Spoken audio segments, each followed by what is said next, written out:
On Wednesday, I watched the newest DC film, The Flash. There will be spoilers in this video if you care about spoilers, so let's just get into it.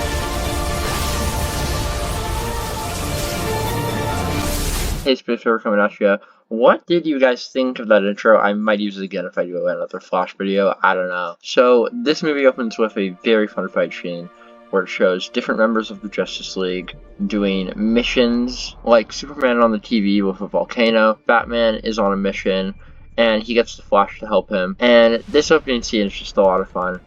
Barry's running scene where he runs to Gotham to help Batman is shot in a way that I wasn't expecting, especially after watching the Flash show recently. It's shot in a different way, and it's almost more cinematic and awesome. Then we get Ben Affleck on a Dark Knight trilogy-inspired motorcycle, and also Wonder Woman made a cameo at the end of this battle, and it was kind of cool. Now we get to learn about how Barry's mom died and how his dad was put into prison. And it was very familiar and a little different at the same time. They didn't even hint to who killed his mom, but since it would have been unnecessary, they chose not to, which makes sense. Then we go back to current Barry, and he gets the idea to go back in time and talks to Batman about how it's dangerous. But he does it anyway, so the movie can happen, and obviously it goes wrong.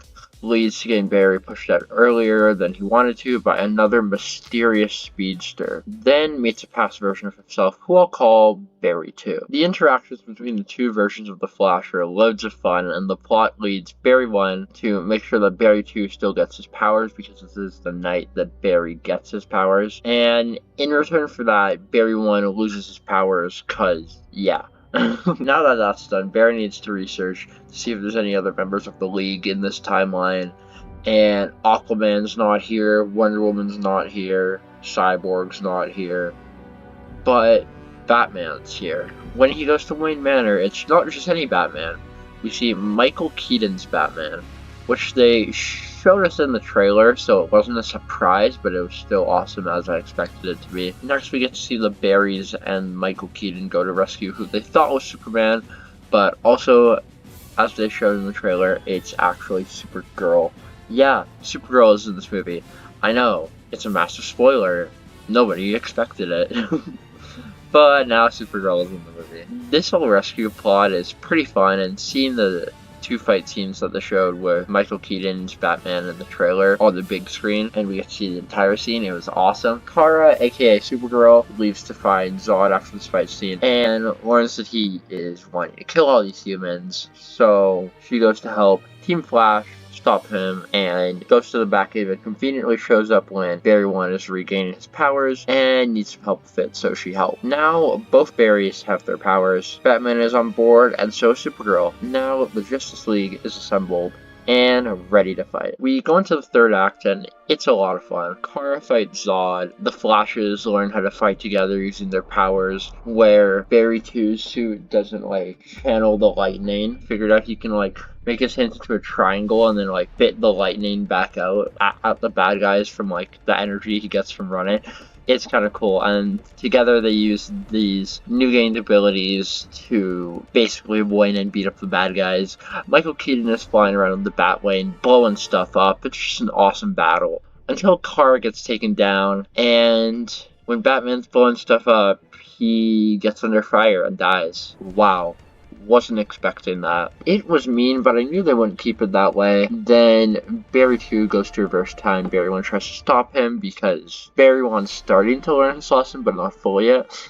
But they end up traveling back 5 minutes, and so they prevent Batman from dying the way he did, but he dies a different way soon after. Supergirl still gets taken, so I thought, wow, they're actually killing them. Then Barry 2 goes to reverse it, but Barry 1 tells him he can't, and the only way to end this is for him to go back and let his mom die. Then the mysterious speedster from earlier shows up and is revealed to be a future version of the past version of Barry, who's different from the main Barry. Did that make sense? Well, the movie hopes it makes enough sense, so you kind of just have to go with it. Rogue Barry fights main Barry, and in the background, reality is collapsing, and we see some other worlds, and we zoom into them, which leads me into the cameo scenes.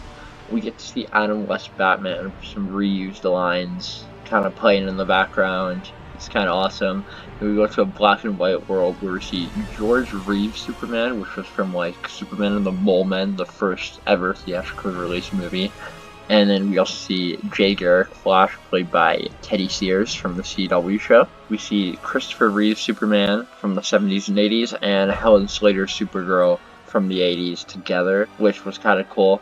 But the coolest one, in my opinion, was Nicolas Cage as Superman from the cancelled Tim Burton movie, Superman Lives, that was supposed to come out in the 90s because of how good the Tim Burton Batmans were doing. After Batman and Robin happened, they kind of abandoned it. But he's fighting the giant spider and everything, which, if you know about the history of this movie, it's just awesome. I do think it was a weird choice to use 3 different Supermans in here, and then we also put like Henry Cavill in earlier. If you're gonna add like basically 4 Supermen as cameos, and not include Grant Gustin from the CW show and John Wesley Shipp from the 90s show, I do think that's kind of weird. All the cameos are still cool, and I appreciated them. This leads to the timeline being fixed by Barry 2 killing himself to stop Rogue Flash from ever existing. Reminds me of the end of season 1 of The Flash. Main Barry has this emotional scene with his mom, and it's pretty heartfelt and well done. We go back to supposedly the original timeline, and Henry Allen is released from prison with a little help from time travel. Barry goes to call Bruce to tell him that he messed up and he should have listened. Then Bruce exits the car, and it's George Clooney from Batman and Robin. So that was kind of fun. I really love how just Barry like starts being like, "Who the frick are you? You're not Bruce Wayne." And he realizes what he did. It's just really funny. There is an after credit scene with Aquaman, but it doesn't really matter that much. Besides that, the movie is over, and it looks like the DCEU as well, with Aquaman 2 and Blue Beetle being set in the new Clooney timeline or in the new DCU. I thought this movie was a lot of fun. Ezra Miller was surprisingly good as both versions of the Flash. Michael Keaton was great to see as Batman one last time. Sasha Calle as Supergirl was great. Also, I wouldn't mind if she stays around in the new universe, because they did say they were doing a Superman movie in Chapter 1, Gods and Monsters. But I would understand if they want to, like, just ditch her and make a fresh timeline. Ben Affleck was fun to see return as Batman. Seeing Zod return was kind of cool, even though I didn't love Man of Steel. The Flash was just a blast that I would give a 9 out of 10. A must-watch for DC fans, especially long-time ones, and DCEU fans, and fans of these multiverse movies. Must-watch. Speaking of watching, thanks for watching the video. Check out my other reviews if you are interested. Consider subscribing. And besides that, Space Hyper out. Peace.